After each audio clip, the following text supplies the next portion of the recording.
Hi friends, என்ன கதிர சத்தம் பயங்கரமா கேக்குதா? அப்புறம் தளபதி சும்மா டிட்டு போட்டாலே அங்கங்க கதருவானுங்க. நேத்து சும்மா வச்சு செஞ்சுட்டு போயிருக்காரு மனுஷன். அப்புறம் நாலா பக்கமும் உப்பா சத்தம் தான். அதுல குறிப்பா திமுக வந்து பாத்தீங்கன்னா டைரக்டா அவங்க வந்து விஜய்க்கு பரிடு கொடுக்க மாட்டாங்க. முதல்ல என்ன பண்ணுவாங்க கேட்டீங்கன்னா, முதல்ல அவங்க அல்லக்கைகளை தான் களத்துல இறக்கி விடுவாங்க. சோ அதுல குறிப்பா ஏகப்பட்ட அல்லக்கைகள் இப்போ நடமாடுதுல விஜய்க்கு எதிராக வம்நாத்து கக்கிக்கிட்டு, அதாவது விஜயகாந்த் அவர்கள் அரசுக்கு வரும்போது அவரை எதிர்க்கிறதுக்கு ஒத்தாள் வடிவேல இறக்கி விட்டாங்க. இப்போ பாத்தீங்கன்னா ஒத்த வடிவு கிடையாது, 1000 வடிவேலு களத்துல இறக்கி விடுறாங்க விஜய் அவர்களுக்கு எதிராக, விஜய் சமாளிக்க முடியாம. சோ அதுலயும் குறிப்பா ஒரு வடிவேல், நான் தான் வடிவேலு அப்படின்னு சொல்லிட்டு களத்துல வந்து பாத்தீங்கன்னா நம்மகிட்ட வம்படி வந்து சிக்கிருக்காரு. முதல்ல இவற்று நம்ம ஸ்டார்ட் பண்ணலாம். யாருன்னு கேட்டீங்கன்னா, கூவத்தூர் மாமா கருணாஸ் அவர்கள். இதுவரைக்கும் இவர் வந்து பாத்தீங்கன்னா கூவத்தூர் மாமான்னு விமர்சி கிடையாது. ஏன்னா இவர் வந்து லொடுக்கு பாண்டி கருணாசு, அமிதாப் மாமா அப்படின்னு நான் விமர்சனம் பண்ணுவேன். மத்தவங்க எல்லாம் கூவத்தூர் மாமா விமர்சனம் பண்ணிருக்காங்க, நான் பண்ணது கிடையாது. ஏன்னு கேட்டீங்கன்னா இவர் கூவத்தூருக்கு போனது எல்லாமே நமக்கு தெரியும். தெரிஞ்சாலும் நம்ம வந்து ஒரு ஆதாரம் இல்லாம எப்படி நம்ம ஒரு பேசணும்னு நினைச்சிருந்தோம். இன்னைக்கு அதுக்குண்டான ஆதாரத்தை வாக்கு மூலமா அவரே தான் வாயா சொல்லிட்டாரு. எல்லாரும் என்ன கூவத்தூர் மாமான்னு விமர்சிக்கிறானுங்க. ஆமாடா, நான் கூவத்தூர் மாமாடா அப்படின்னு சொல்லிட்டு போயிருவேன். நான் அதை செஞ்சிருந்தா செய்யாத பட்சத்துல எவன் சொல்றானோ அவனை நான் மாமா வாக்கிட்டு போயிருவேன் அப்படிங்கிறது. இது எனக்கு கேட்ட ஓட்டதான் பயங்கரமான சிரிப்பு. இப்போ உங்க மேல ஒருத்தங்க அவதூறு விமர்சனம் பண்றாங்க அப்படின்னா அதுக்கு நீங்க தகுதியாக கிடையாது. உங்களுக்கு வேற வேணுமே அது சித்தரிக்காங்க அப்படின்னு கேட்டீங்கன்னா நீங்க அதை கடந்து தானே போவீங்க. எவனோ பேசிட்டு போறான் அப்படின்ட்டு. சோ அப்படி இல்லைன்னா கோவப்பட்டு அதுக்கு பயிர் கொடுப்பீங்க. இவரு இப்ப இந்த இடத்துல எவன்டா என்ன கூத்துருமான்னு சொல்ற, நீ நான் விளக்கு பிடிச்சு பார்த்த அப்படின்னு கேட்டிருந்தா இவரை வந்து பாத்தீங்கன்னா ஆமா அப்படின்னு ஏதாவது பாட்டலாம். ஆனா அதை விட்டுட்டு எவன் சொல்றானோ அவனை நான் மாமா ஆக்கிறோம் அப்படின்னா, ஐயோ நீ என்ன மாமாக்குற வேலையை தான் பார்த்துட்டு இருக்க, என்ன ஏது சிரிப்பு தான் வருது. இந்த லூஸ போய் இதுல இருந்து நிறைய அவர் பேசியிருக்காரு. முதல்ல ஒருனா பாத்திரலாம். அதாவது இப்போ ஒரு நடிகர் வந்து பேசிட்டு இருக்காரு, திமுக எதிர்த்து பேசிட்டு இருக்காரு. நானுமே நடிகர் தான். இப்போ வந்து தனுஷ் படத்தில் நடிச்சிட்டு இருக்கேன், நடிக்க போயிட்டு தான் வந்துட்டு இருக்கேன். என்ன பெரிய நடிகர் என்ன எங்க ஆளை விட நீ வந்து பார்த்தீங்கன்னா ஒரு 100 படம் நடிச்சிருக்க, எங்கால ஒரு 10-12 படம் நடிச்சிருக்காரு. யாரு உதயநிதியுடைய கம்பேர் பண்ணி சொல்றாரு. நீ ஒன்றும் பெருசா நடிப்பு ஒன்று கிளிக்கலையே, அதாவது எங்க ஆளை விட கொஞ்சம் டான்ஸ் நல்லா ஆடுவேன் அவ்வளவுதான். சோ அதை வந்து வச்சுட்டு நீ பெருசா பில்டப் பண்ணாத. எங்களுடைய நடிப்பு பத்தியா கடைசி படம் மாமன்னன் படத்துல எங்கால் நடிப்பு எப்படி இருந்துச்சு தெரியுமா அப்படின்ட்டு இந்த கம்பேர் பண்ணி முதல்ல ஆரம்பிக்காரு.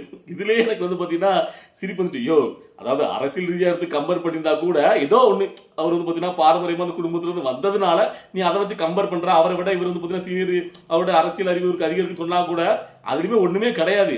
ஒரு குடும்பத்துல பிறந்துட்டாலே இங்க பொத்துக்கிட்டுலாம் அறிவு வராது. அது ஒரு விஷயம் விட்டுலாம். இருந்தாலும் அது ஒரு லாஜிக் இருந்திருக்கும். ஆனா சினிமால அதாவது மனசாட்சிப்படி பேசணும். உங்களுக்கு எல்லாருக்கும் தெரியும், உதயநிதி அவர் நடிச்ச 4 படமும் ஓடுறதுக்கு காரணமே சந்தானம் தான். சந்தானத்தை வச்சு காமெடி வச்சுதான் அந்த படங்கள்லாம் ஓடிச்சு. கடைசி படமான மாமன்ன படம் கூட வடிவேலுடைய நடிப்பு காணி தான். ஆனா கொஞ்சம் கூட மனசாட்சி இல்லாம விஜய் கூட கம்பேர் பண்ணி அடிக்கிற அந்த அளவுக்கு செம்பட்டி வேற லெவல்ல என்ன விட்டு அடிக்க முடியாது அப்படிங்கிற மாதிரி. யோ நீ மனுஷனாயா இல்ல கொஞ்சம் கூட. அதாவது நான் முதலாக பார்த்த அரசியல்வாதியே எங்களுடைய தளபதி ஸ்டாலின் அவர்கள் தான். என்னுடைய கல்லூரி நாட்கள்ல அவர் வந்து பார்த்தேன், நான் அவரெல்லாம் கூப்பிட்டு போயிருக்கேன். அப்படி இப்படி ஒரு கதை இழக்கிறாரு.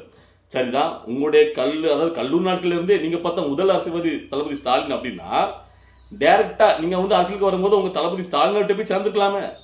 ஏன் மாநகரத்தனமா அவங்களுடைய எதிர்கட்சியா இருக்கக்கூடிய ஜெயலலிதா அவர் காலில் போய் விழுந்து அவுட் வந்து ஒத்த சீட்டு போய் அங்க நிக்கணும். இப்ப அப்படியே உள்டா வச்சு இங்க வரணும். யோ என்னதையா பேசுறீங்க? கொஞ்சம் கூட வெக்கமான சூடு சோரணம் எதுவுமே இல்லாம என்ன அப்படி ஒத்த சீட்டு வாங்கி என்னத்தை கிழிக்க போறீங்க? இந்த மக்கள் எப்படி உங்களை மெச்ச பார்ப்பாங்க எனக்கு புரியல. அங்க இருக்கிறது ஒரு பேச்சு, இங்க இருக்கிறது ஒரு பேச்சு. என்னையா உங்க கொள்கை கோட்பாடலாம் அதாவது கேவலமா இருக்கு. இதுல வேற அப்பப்போ பசங்க முத்துராமலிங்க தேவர் ஐயா வேற தூக்கிக்கிட்டு எங்க ஐயா எங்க ஐயன் பேசலாம் பார்க்கும்போது எதையாவது அடிக்கலாம் நமக்கு தோணுது. ஏன்னு கேட்டீங்கன்னா அவருக்கு எப்படிப்பட்ட மனுஷர், ஏதோ இவருக்கு மட்டும் தான் குத்தவை போட்டு கொடுத்துருக்க மாதிரி முக்குள் தொழில் இப்படி கட்சியை வச்சுக்கிட்டு தேவராயத்துக்கு சொந்தம் கொண்டாட்டு அவரை வந்து பார்த்தீங்கன்னா இப்படி அவர் பேசுற மாட்டேங்கலாம். அவரை முன்னிறுத்தி பேசுறது பார்த்தீங்கன்னா நம்மளுக்கு ஏன்னா யாரு வேணாலும் தூக்கி பேசலாம். ஏதோ இவரு தான் உரிமைப்பட்டவங்க மாதிரி அதெல்லாம் நிப்பாட்டிடுங்க. ஏன்னா அவரு தேசிய தலைவர், அவர் பேரை உச்சரிக்கலாம் உங்களுக்கு அருகதை இல்லைன்னு நான் நினைக்கிறேன். என்னை பத்தி அப்படிதான் தோணுது. ஏன்னா ரொம்ப மட்டமா எதுக்கு மேடை எதுக்காக வந்திருக்கோம் அதெல்லாம் முக்கியம் கிடையாது. விஜயாவில் விமர்சிக்கணும் லூஸ் தரமா அதை சொல்றாரு. அதாவது பார்த்தீங்கன்னா இன்னைக்கு அவர் சொல்றாரு, நான் வந்து பார்த்தீங்கன்னா எல்லா குடும்பத்துக்கும் வீடு கொடுப்பேன். இதெல்லாம் 55 வருஷத்துக்கு முன்னாடியே எங்க தலைவர் கொடுத்துட்டாரு தெரியுமா. இன்னும் கொஞ்சம் தான் கொடுக்க வேண்டியிருக்கு, கிளிக்க வேண்டியிருக்கு. எப்படி 75 வருட காலமா மாறி மாறி திராவிட கட்சிகள் தான் ஆண்டுட்டு இருக்குது நாட்டுல. இன்னுமே மக்கள் கஷ்டப்பட்டு இருக்காங்க. இவங்க வந்து எல்லாத்தையும் பண்ணிட்டாங்களாம். இது நீ புதுசா பண்ண வேண்டியிருக்கு. அதாவது நேரத்தே நான் சொல்லியிருப்பேன், தளபதி விஜயாவுடைய அந்த தேர்தல் அறிக்கையில என்ன பண்ண போறாங்க லைட்டா டீ கார்டு கொடுத்துட்டாரு. இனிமே எல்லா கட்சிகளும் அதை வந்து பாத்தீங்கன்னா அப்படியே காப்பி பேஸ்ட் பண்ணிடுவாங்க அப்படின்ட்டு இப்போ அதுக்கு அச்சாரமே இவர் பேச ஆரம்பிச்சிட்டாரு. அதாவது நாங்க தான் இதை அன்னைக்கே வீடு கொடுத்துருக்கோமே, நாங்க தான் இதை சொல்லியிருக்கோமே, இன்னும் எல்லாரும் தூக்கிட்டு வருவா வீட்டுக்கு ஒரு மோட்டார் சைக்கிள்.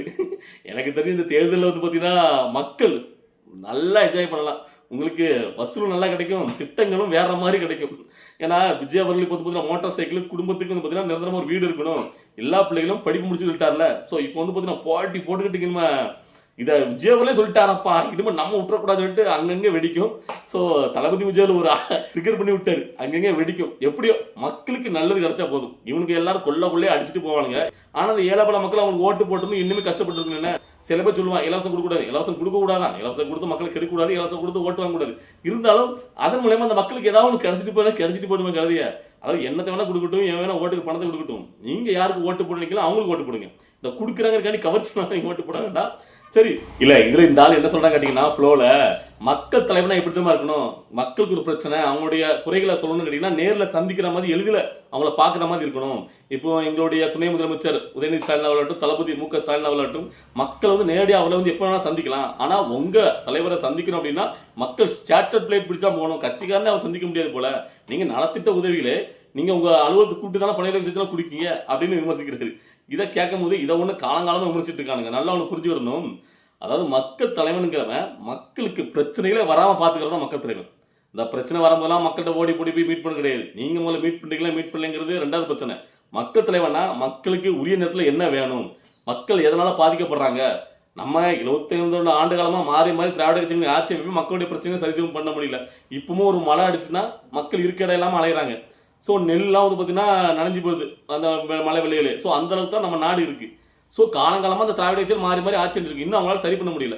ஸோ இப்படி வச்சுட்டு நீங்கள்லாம் மக்கள் தலைவனா எப்படி இருக்கணும் இப்படி இருக்கணும் இந்த கிளாஸ் எல்லாம் நீங்க தளபதி விஜயவர்களுக்கு எடுக்க வேண்டாம். நல்லா புரிஞ்சுக்கணும். இன்னொரு விஷயம், நீங்க அதாவது உங்களுடைய தலைவர் அவங்க ரோட்ல போனாலும் தளபதி விஜய் ரோட்ல போனாலும் என்ன நடக்குங்கிறது உலகமே அறியும்.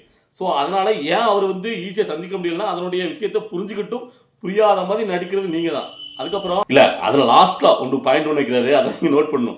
அதாவது இப்ப திடீர்னாப்புல கட்சி ஆரம்பிச்சு நாங்க தான் மக்களுக்கானவங்க, நாங்க தான் முதல்வராக போறோம், திமுகவுக்கு மாச்சு நாங்க தான் அப்படின்னு பயங்கர விமர்சிக்கல. இவ்வளவு நாளா நீங்க எங்க போயிருந்தீங்க, மக்களுக்காக என்ன பண்ணிருந்தீங்க? இப்ப எங்களுடைய சகோதரர் உதயநிதி அவர்களா பாத்தீங்கன்னா கடந்த லாஸ்டா நடிச்ச படங்கள்ல கூட அந்த சமூகத்து மக்களுக்காக புரட்சிகரமா அந்த ஒடுக்கப்பட்ட பாதிக்கப்பட்ட மக்களுக்காக பயங்கரமா நடிச்சிருப்பாரு அப்படின்னு பயங்கர பொங்கிட்டு வர்றாரு. அதாவது விஜய் அவர்கள் படத்துல கூட அந்த மக்களுக்காக எதுவுமே பண்ணல அப்படின்ட்டு. இவரெல்லாம் கத்தி படம்னு நிறைய படங்கள் இருக்கு, இதெல்லாம் பார்த்தாரா இல்லையான்னு தெரியல. சரி அவருக்கு அம்மிசா வந்திருக்கும், கோமா வந்திருக்கும், விடுங்க. நான் கேட்கிறேன், எப்பா விஜய் அவர்கள் படத்துல நடிச்சிருந்து அந்த கத்தி படத்துல நடிச்சு வெளிப்படுத்துறாருன்னா அவர்லாம் பாத்தீங்கன்னா அதிகாரத்துல வரவே இல்லை, ஆட்சி அதிகாரத்துக்கு வரவே இல்லை. ஸோ படங்கள் மூலியமா மக்கள் வெளிப்படுத்தினாரு, அது உங்களுக்கு தெரியல. ஆனா நீங்க படத்துல நடிக்க வேண்டிய அவசியம் என்ன மாணவருக்கு வந்து கேட்கிறேன். ஓ நீங்க தான் 75 வருடமா பாரம்பரியமா இந்த தமிழ்நாட்டை ஆண்டுட்டு இருக்கீங்க. நீங்க இந்த மக்களுக்கெல்லாம் இப்ப இந்த படத்துல மக்களுக்கு சமூக இந்த ஒடுக்கப்பட்ட மக்களுக்காக நடிச்சுதான் இந்த மக்கள் பாத்தீங்கன்னா அந்த துயரங்களையும் இதையும் நீங்க நிவர்த்தி பண்ண அவசியமே கிடையாது. நீங்க தானே அதிகாரத்தை வச்சிருக்கீங்க, நீங்க அதெல்லாம் போக்கலாமே. அதிகாரத்தை உங்க கையில வச்சுக்கிட்ட செயல்படுத்தாம உட்காந்துக்கிட்டு படத்துல நடிச்சு விழிப்புணர்வு ஏற்படுத்த போறாங்க. இன்னையே இது காமெடியா இருக்கு. இப்ப மத்தவங்க பண்றாங்கன்னா அது வேற, அவங்ககிட்ட அதிகாரம் அது கிடையாது. அவங்க விழிப்புணர்வு ஏற்படுத்தலாம், மக்களுக்காக அதை வெளிக்கொண்டு வரலாம். ஸோ ஆனால் நீங்கள் பார்த்தீங்கன்னா காலங்காலமாக தமிழ்நாடு சுதந்திர அடைஞ்சிலேருந்து இந்த திராவிட கட்சியெல்லாம் மாறி ஆட்சி புரிஞ்சிட்டு இருக்கு.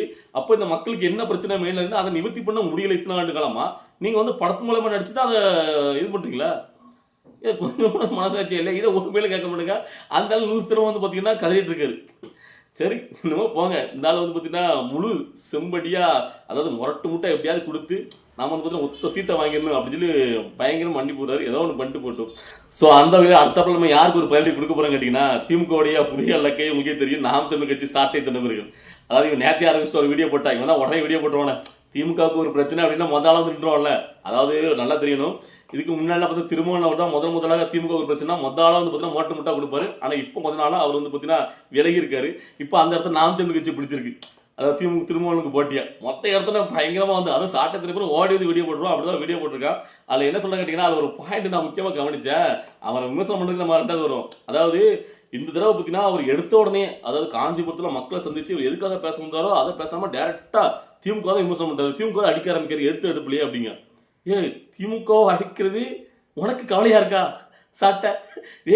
அப்படியே ஒன்று செஞ்சு பாத்தீங்களா? எனக்கு அதை ஸ்பீச்ல கேட்கும் போதே தோணுச்சு.